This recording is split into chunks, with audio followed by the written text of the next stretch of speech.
পৃথিবীতে একটা মাত্র বাক্য আছে, একটা মাত্র কালিমা আছে। দুনিয়াতে কোনো শব্দ নাই যেটা বলতে জিহ্বা লাগে, ঠোঁট দুটো লাগে না, এমন কোনো শব্দ নাই। আব্বা বলেন ঠোঁট লাগে, মা বলেন ঠোঁট লাগে, এর থেকে সহজ কোনো শব্দ নাই।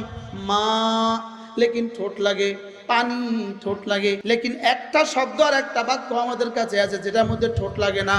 আল্লাহ, লা ইলাহা ইল্লাল্লাহ। কেন ঠোঁট লাগে নাই? রব্বুল আলামিন জানতেন কিয়ামতের আগে খোদা না খাস্তা আমার বন্ধুটাকে যদি মৌতের আগে যদি আইসিইউতে ঢুকিয়ে দেওয়া হয়, সেখানে যদি তার এখানেও 5 লাগিয়ে দেওয়া হয়, এখানেও যদি 5 লাগিয়ে দেওয়া হয়, আমার বন্ধু জীবনের শেষ কালেমাটা তো জিহ্বা ছাড়া, ঠোঁট ছাড়া তো পড়তে পারবে না। এই জন্য রব ঠোঁটের কালেমা দেন নাই। এবার দেখেন, লা ইলাহা ইল্লাল্লাহ। আল্লাহ লিখতে যেই কয়টা বর্ণ, পুরো কালেমায়ে তয়্যিবা লা ইলাহা ইল্লাল্লাহ লিখতে সেই কয়টা